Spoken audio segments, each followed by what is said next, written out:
Jay Leno, like, I don't understand. I mean, why you want to offend your audience? Why not just do a show about, why do you have to talk about things you believe?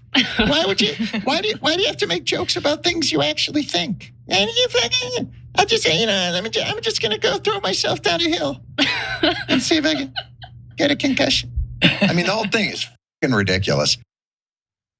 Now that wasn't Jay Leno. You might have thought that up until the last second, but that was just a spot on impersonation by Jon Stewart, who's not a fan of the fact that Leno has been criticizing the sort of comedy that a lot of late night engages in, especially Stephen Colbert. Now, to be fair to Jay Leno, for some reason, he did this interview with the Ronald Reagan Presidential Foundation Institute.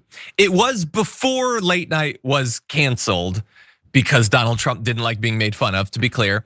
And in it, he said, I love political humor, don't get me wrong, but why shoot for just half an audience all the time?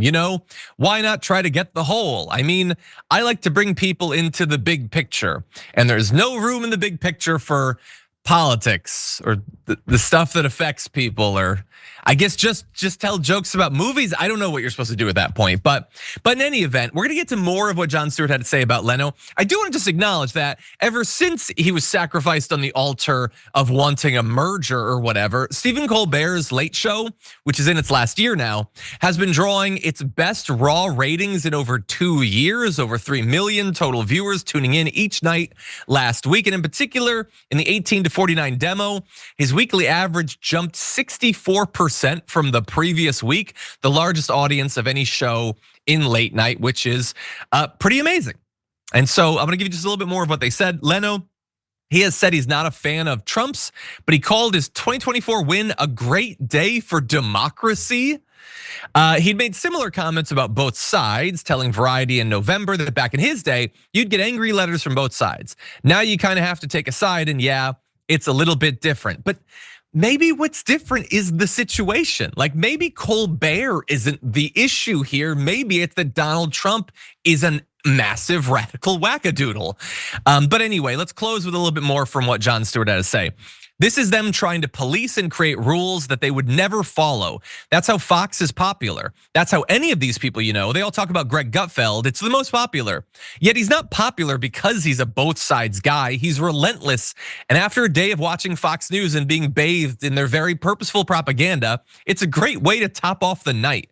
If you look at the social media profile of all of the people that complain about the left-wing bias, they're all right-wing influencers. They all make their money. Their entire economy is based on how they're willing to attack, to defame, and to crush liberals.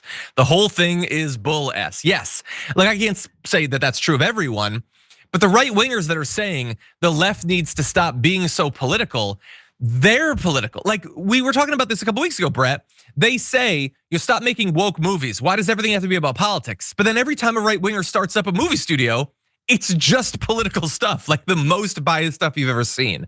And so I like that Colbert or that Stewart isn't giving it to them on that. The Shillitary industrial complex, they declare culture wars so they can make money off it. That's it. That's the answer. Like Jay Leno was never a political comedian. Stephen Colbert was a sketch comedian who then had a character that was a political comedic staple of late night television before he got the network job. His numbers at 3.5 million, I'm pretty sure, are on par with not the finale episode of Letterman, but what I vaguely remember as the last week of Letterman. And he's still got months to go. There's a lot going on in this, but the truth is, like, comedians telling other comedians how to comedy.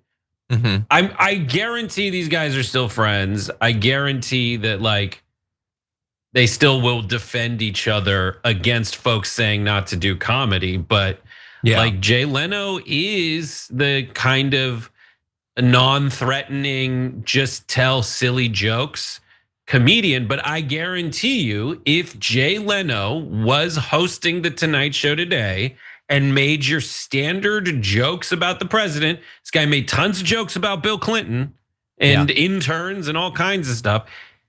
There's a difference now versus back then. Back then, everybody had fun at the White House Correspondents' Dinner. Yeah. They'd go, they'd get made fun of, and that was it. Donald Trump stopped that thing because he can't handle comedy, not even the kind of political humor that has a place undeniably 100% since the dawn of time at the White House Correspondents' Center. Donald Trump is targeting that. Do you think he wouldn't target you if you just told jokes about the news before a joke about like a blimp that deflated or whatever else was in the news that day?